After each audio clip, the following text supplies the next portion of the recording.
ये कहानी है एक ऐसे शख्स की जिसने अपने नाम को एक कौम से बढ़कर इंसानियत की उम्मीद में बदल दिया।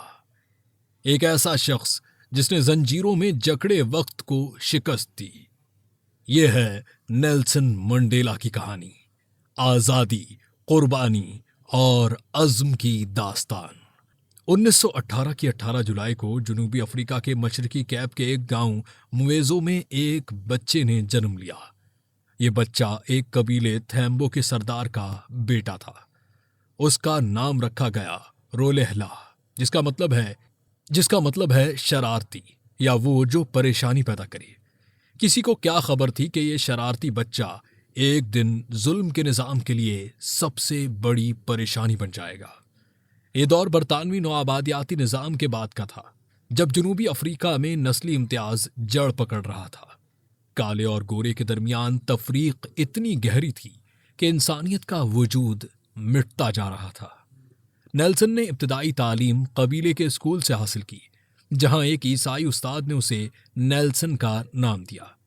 यह बरतानवी स्कूलों में अफ्रीकी बच्चों को दिए जाने वाले मगरबी नामों की रिवायत थी। मंडेला ने क्लार्क ब्री और बाद में फोर्ट हेयर यूनिवर्सिटी में तालीम हासिल की। ये वो मकाम था जहां पहली बार उसने कौम परस्ती और आज़ादी की बातें सुनी। उसी यूनिवर्सिटी में उसने अपने दोस्त ओलिवर टैम्बो से मुलाकात की। एक ऐसी दोस्ती जो जिंदगी भर की जद्दोजहद का महवर बनी। किताब लॉन्ग वॉक टू फ्रीडम में मंडेला लिखता है, मैंने वहां पहली बार जाना कि आज़ादी का मतलब सिर्फ जेल से निकलना नहीं, बल्कि दूसरों की गुलामी को कबूल ना करना भी है। 1940 में यूनिवर्सिटी इंतजामिया से इख्तिलाफ पर मंडेला को निकाल दिया गया। यह पहला मौका था जब उसने किसी ताकत के सामने सर झुकाने से इनकार किया। जोहान्सबर्ग एक सनती शहर था, मगर वहां इम्तियाज का राज कायम था। गोरे अमीर मोहल्लों में रहते, जबकि स्याहफामों को टाउनशिप नामी जगहों में रखा जाता। यहीं मंडेला ने कानून की तालीम मुकम्मल की और ओलिवर टैम्बो के साथ मिलकर जनूबी अफ्रीका की पहली स्याहफाम वकालत की फर्म कायम की, मंडेला एंड टैम्बो अटर्नीज। उनका दफ्तर मजलूमों के लिए उम्मीद की किरण था। 1943 में मंडेला अफ्रीकन नेशनल कांग्रेस में शामिल हुए। उन्होंने नौजवानों का विंग ANC यूथ लीग कायम किया। ये वो लम्हा था जब जद्दोजहद का रास्ता शुरू हुआ।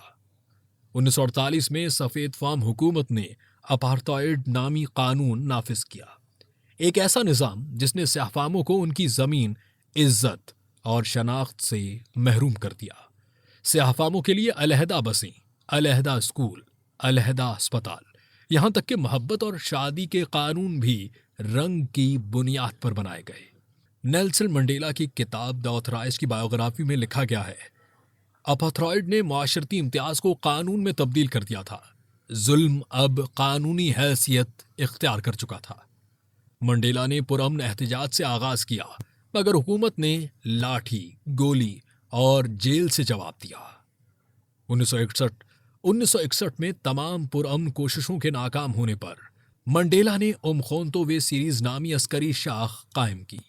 ये ANC की मुसल्लह तंजीम थी जो सरकारी तंसीबात पर हमले करती थी ताकि जुल्म को मुतवज्जे किया जा सके। 1962 में मंडेला को गिरफ्तार कर लिया गया। 1964 में रिवोनिया ट्रायल के दौरान उसने एक तारीखी तकरीर की जो बाद में दुनिया भर के स्कूलों में पढ़ाई गई। उसने कहा, मैंने एक ऐसे मुआशरे का ख्वाब देखा है जहां सब बराबर हों। ये वो मकसद है जिसके लिए मैं मरने को भी तैयार हूं। अदालत ने उम्र कैद की सजा सुनाई और यूं नेल्सन मंडेला कैदी नंबर 464 और 466 बन गया।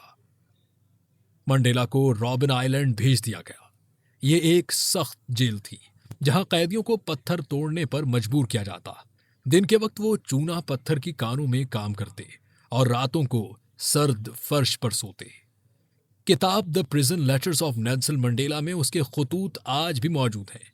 एक खत में वो अपनी बेटी को लिखता है, मेरी प्यारी, अगर कभी मुझे याद करो तो आंसू मत बहाना। मेरी जद्दोजहद तुम्हारी मुस्कुराहट के लिए है। ये खतूत इस बात की गवाही हैं कि मंडेला का जिस्म कैद में था, मगर उसकी रूह हमेशा आजाद है। 1980 की दहाई में दुनिया बदलने लगी। इंग्लैंड, अमेरिका, भारत और कई मुल्कों में नारे लगने लगे, फ्री नेल्सन मंडेला। किताब कन्वर्सेशंस विद माई सेल्फ के मुताबिक मंडेला जेल में भी हिकमत अमली तय करता, नए नजरिए बनाता और मुस्तकबिल के जनूबी अफ्रीका का खाका सोचता रहता। 1989 में जब सदर डी क्लार्क इक्तदार में आए तो उन्होंने मंडेला की रिहाई का ऐलान किया। 11 फरवरी 1990 को 27 साल बाद मंडेला जेल के दरवाजे से बाहर निकला। लाखों लोग उसके इस्तकबाल के लिए मौजूद थे। दुनिया ने एक लम्हे के लिए सांस रोकी। एक कैदी एक लीडर बनकर आजाद हुआ। 1994 में जनूबी अफ्रीका में पहली बार आजादाना इंतखाबात हुए। नेल्सन मंडेला मुल्क के पहले स्याह-फाम सदर मुंतखब हुए। अपनी खुद नोश्त लॉन्ग वॉक टू फ्रीडम में वो लिखता है, मैं जेल से आजाद होकर बदले के जज्बे से नहीं निकला, बल्कि मोहब्बत के यकीन से निकला। मंडेला ने सफेद फाम अकलियत के साथ इंतकाम के बजाय मसालहत की पॉलिसी अपनाई। उसने ट्रुथ एंड रिकंसिलिएशन कमीशन कायम किया, जिसमें जुल्म करने वाले और जुल्म सहने वाले दोनों को बातचीत का मौका दिया गया। वो कहता था, बदला लेना आसान है, मगर दुश्मन को दोस्त बनाना असल बहादुरी है। मंडेला ने सदारत के बाद भी आलमी सतह पर अमन, तालीम और एड्स के खिलाफ महमात में किरदार अदा किया। उसने 2002 में कहा, तालीम दुनिया को बदलने का सबसे ताकतवर हथियार है। किताब मंडेला द ऑथराइज्ड बायोग्राफी में लिखा है कि मंडेला के पास इक्तदार की ताकत थी, मगर उसने आजिज़ी को अपना जेवर बनाया। वो हर उस इंसान से मिला जिसने जुल्म बर्दाश्त किया, चाहे वो अफ्रीकी हो, फलस्तीनी हो या बर्मी। 2001 में उसे अमेरिका की तरफ से कांग्रेशनल गोल्ड मेडल मिला। 2009 में अक़वाम मुत्तहिदा ने 18 जुलाई को नेल्सन मंडेला इंटरनेशनल डे करार दिया। मंडेला ने अपने आखिरी साल ज्यादातर करीबी गांव कोनों में गुजारी। वो बच्चों से मुलाकात करता, बागबानी करता और खत लिखता।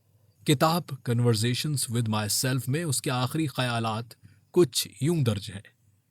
मैं चाहता हूं कि मेरी कौम वो दिन देखे जब रंग के फर्क के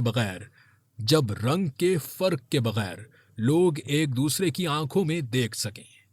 5 दिसंबर 2013 को नेल्सन मंडेला 95 साल की उम्र में इस दुनिया से रुखसत हुआ। जोहान्सबर्ग में लाखों अफराद ने उसका आखिरी दीदार किया।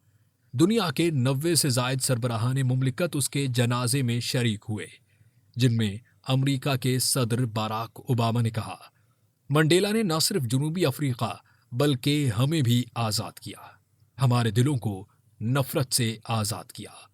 नेल्सन मंडेला एक शख्स नहीं, एक नजरिया था।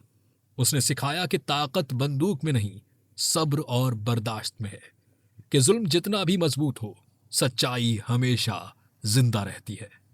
उसकी जिंदगी हमें यह सबक देती है कि आज़ादी दूसरों को दबाने से नहीं, बल्कि उनके साथ जीने से हासिल होती है। और जब भी दुनिया में किसी मजलूम पर जुल्म हो, तो नेल्सन मंडेला का नाम एक रोशनी बनकर उभरता है। मैं कभी शिकस्त नहीं खाता, या तो जीतता हूं या सीखता हूं। Long walk to freedom. यह है नेल्सन मंडेला, इंसानियत के लिए जद्दोजहद की जिंदा अलामत, आज़ादी का इस्तिआरा और सब्र बर्दाश्त का चेहरा।